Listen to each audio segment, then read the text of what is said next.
We all know how forgiving Call of Duty games can be towards players who are out of their depth, easy to use weapons, crutch perks, death streaks, but there's always been a place in COD games where most of that is thrown out of the window, a hardcore mode for hardcore players, which exposes and separates the wheat from the chaff.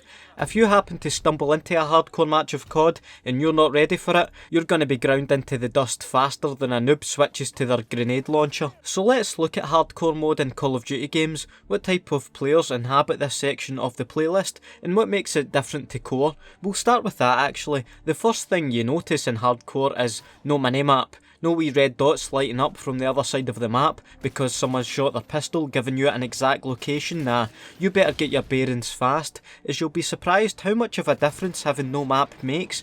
But furthermore, it makes getting a UAV up, or God help everyone, a blackbird, whilst everyone else is blind, that more destructive. Having no map for most of the game also means no more motion sensor to sit on top of, and your camping spot for you, oh that's a wee shame, isn't it? Players only have 30 health in hardcore, which means pretty much everything is going to kill you in one hit, so any mistakes, any inaccuracy in a gunfight is instantly punished. This also means that the good guns remain good, but also that some guns you may have overlooked in core are absolute monsters in hardcore, the G3 being one of my favourite guns to use in this playlist. Another point about the low health is that a side effect, I guess, of this is that connection in hardcore really is king. When you're talking one hit to kill, a nanosecond of ping could be the difference between you winning a gunfight and losing that kill streak. But of course, the main thing everyone who's ever jumped into a hardcore match remembers is that friendly fire is enabled.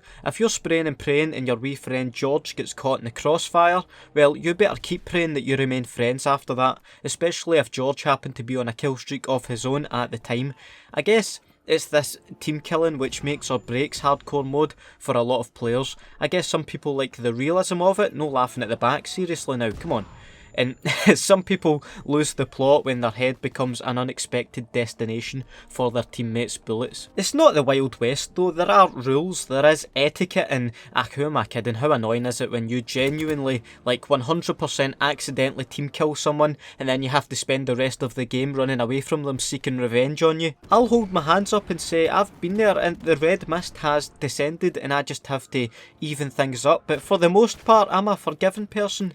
If only other players could be too. Those of you who have never stepped foot in a hardcore lobby might be thinking, what, can I just shoot my teammates all game?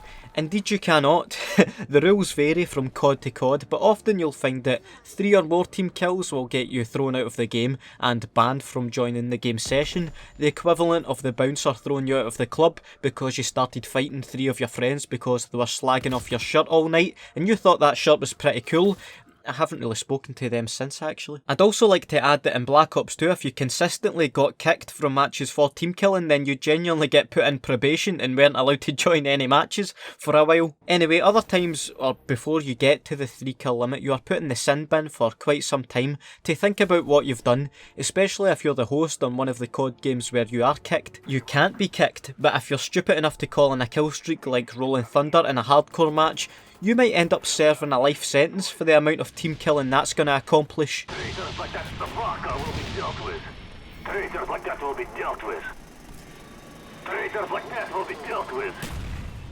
Traitors like that the Barca will be dealt with. Usually the announcer only has one insulting remark towards you, but like I say, recklessly throwing around a kill streak like that in hardcore might end up fucking breaking the announcer like I did. The third variation of friendly fire regulations is Ricochet, which Infinity Ward like to sprinkle in there to ward off any potential team killing trolls, which we'll get to, but Ricochet, as the name would suggest, ricochets any damage you do on your teammates onto you, and yes, you'll have to take a seat for a short while. Nothing is ever completely troll proof though, because I'm sure most of you just thought, well, why don't you just run in front of your teammates' shots and get them killed, and you could do that if you so wish. One of the all-time classic Call of Duty trolls was blowing yourself and everyone up with an RPG at the start of each round on hardcore search and destroy. Oh, you know what? Fox playing against you. You're just garbage, dude.